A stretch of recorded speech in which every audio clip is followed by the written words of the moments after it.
पहला फैसला नहीं है इलेक्शन कमीशन का हमारे खिलाफ, इमरान खान के खिलाफ या पीटीआई के खिलाफ एक तरफा फैसला। वो सारे काम कर रहे हैं कि जिस तरीके से पीटीआई को क्रश किया जा सके, पीटीआई को लेवल प्लेइंग फील्ड ना दी जाए।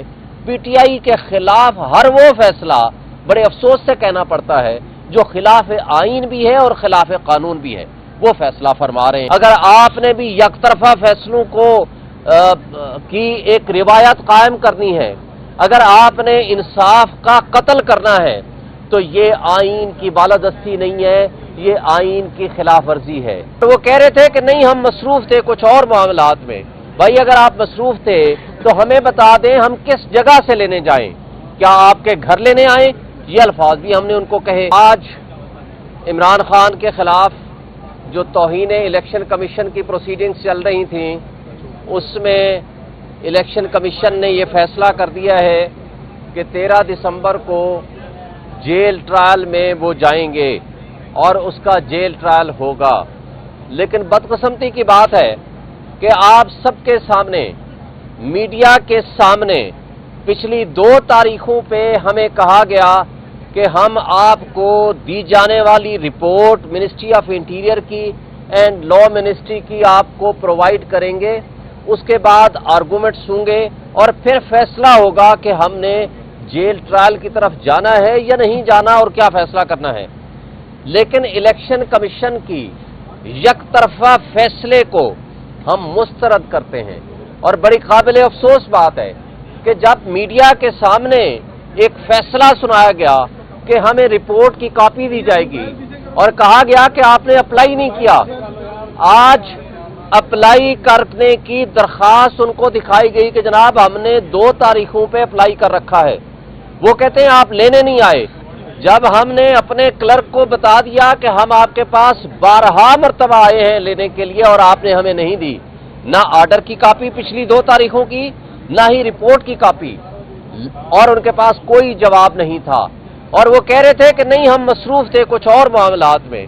भाई अगर आप मसरूफ थे तो हमें बता दें हम किस जगह से लेने जाएं, क्या आपके घर लेने आए? ये अल्फाज भी हमने उनको कहे। लेकिन काबिल अफसोस बात यह है कि आज इलेक्शन कमीशन की कुर्सियां रखने के बावजूद ऑर्डर अनाउंसमेंट के लिए वो खुद तशरीफ नहीं ले आए। एक एहलकार को भेज दिया गया कि जाएं जी हमारा ऑर्डर पढ़ के सुना दें। ये काबिल अफसोस बात है। अगर आपने इंसाफ का कत्ल इस अंदाज से करना है, अगर आपने भी सुने बगैर फैसले करने हैं, अगर आपने भी एक तरफा फैसलों को की एक रिवायत कायम करनी है, अगर आपने इंसाफ का कत्ल करना है, तो ये आइन की बालादस्ती नहीं है, ये आइन की खिलाफ वर्जी है। मैं खुद इसमें हर तारीख में पेश होता रहा हूं और मैंने कहा है कि मुझे रिपोर्ट्स दें, अगर कोई कॉन्फिडेंशियलिटी है तो मुझे बताएं।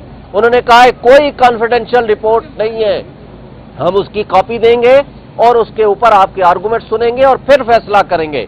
लेकिन ये एक तरफा फैसला हमें सुना दिया गया और बदकिस्मती से ये कोई पहला फैसला नहीं है इलेक्शन कमीशन का हमारे खिलाफ, इमरान खान के खिलाफ या पीटीआई के खिलाफ एक तरफा फैसला।